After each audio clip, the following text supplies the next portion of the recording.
Our incredible journey sailing around Scotland in the Hebrides has come to an end.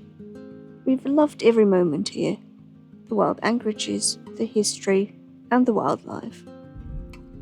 We ticked off so many bucket list places, like Twin Beach, the dramatic mountains of Loch Skarvaig, Donan Castle, and Dunvegan, where we experienced our first storm at anchor.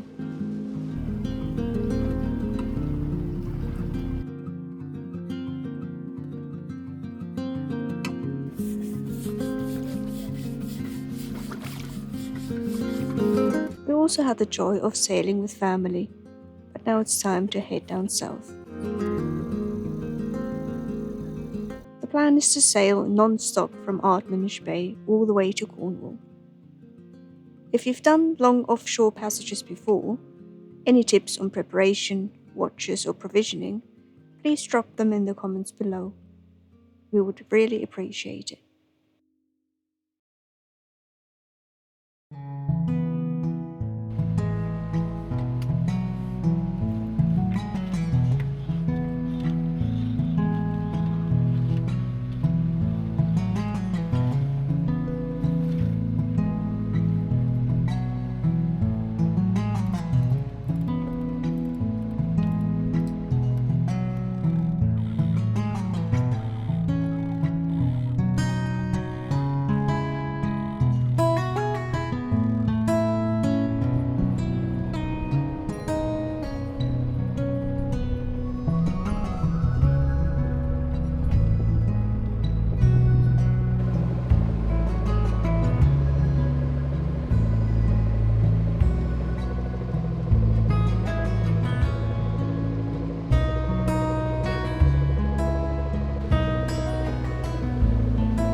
Silence! Silence after how many hours? 14? No, 13? What does it say? 13 hours. 13 hours of engine. No, we've just got the autopilot. Yeah. Can't have it too quiet.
first night was pretty eventless.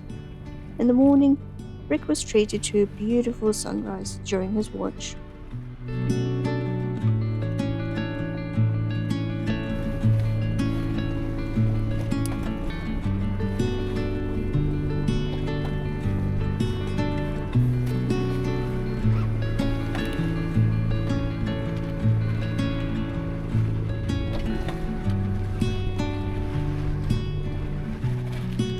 But as he went to hoist the mainsail, the halyard got tangled right at the top of the mast.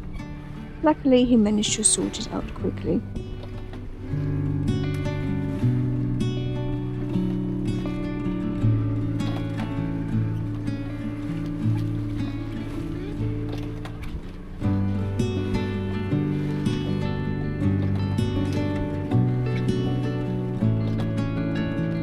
Then he wanted to change the headsail to a bigger one for more speed. Unlike most boats, we still have a hang-on system, which means changing sails by hand every time the wind picks up or drops. It works, but it costs time. You lose precious momentum while you're on deck changing sails. And that morning, Rick decided that this setup just isn't quite working for us. We're going to change it, and we will show you how in an upcoming video.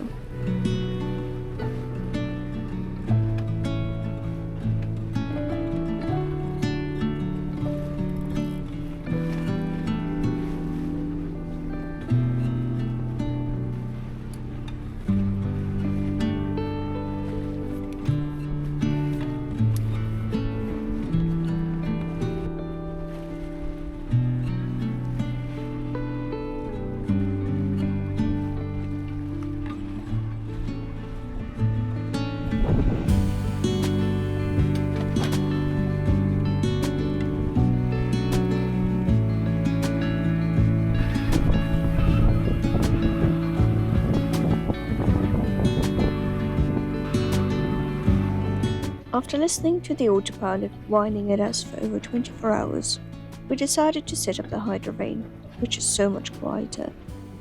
We were glad that we did, and it proved to be the right decision.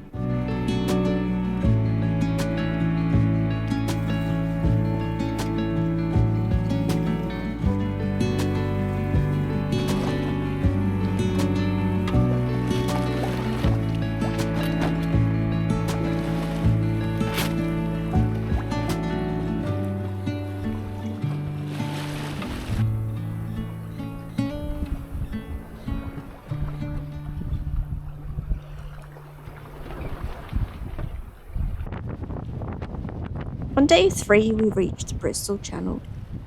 If anyone has sailed the stretch before, we would love to hear your stories in the comments.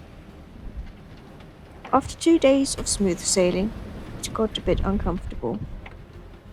The Bristol Channel is famous for its tricky navigation, and it definitely lived up to its reputation.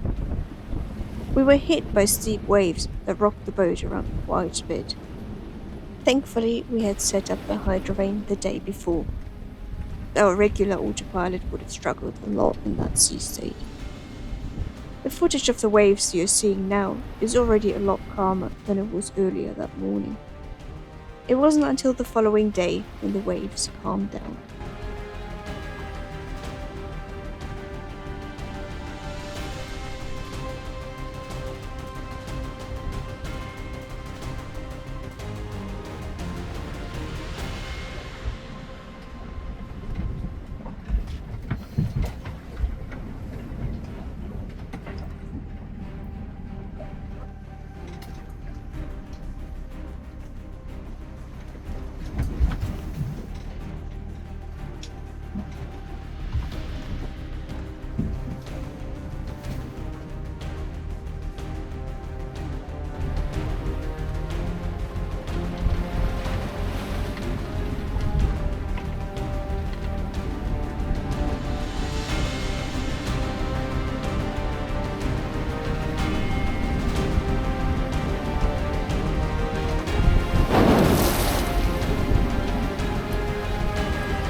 After sailing non-stop for a few days, it was such a relief to finally see our destination up ahead.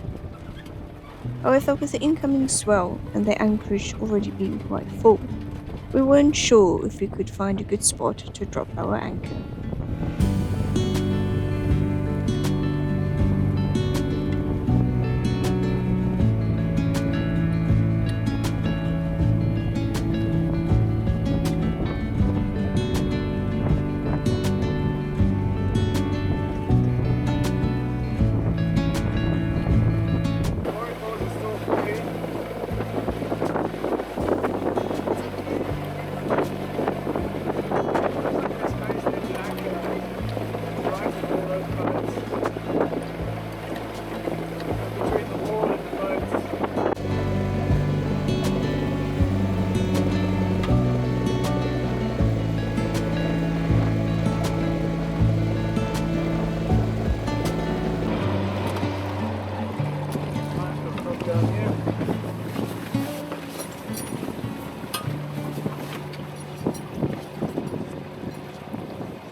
At last, we made it to our destination.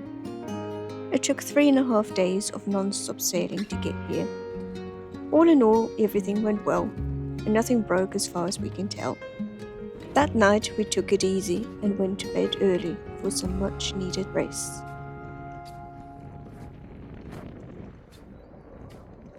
The next day, after a good night's sleep, we wanted to stretch our legs and went for a little stroll around town. We saw a lot of fig trees everywhere, but none of them were ripe yet. Afterwards, we treated ourselves to some really nice ice cream on the beach. We ended up staying at St. MichaelsMount for a few days. We enjoyed the beautiful weather and had a good rest.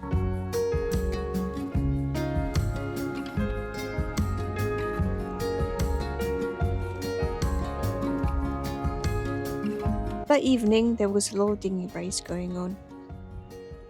I noticed that even the dog on the neighbour's boat was enjoying the race from the cockpit.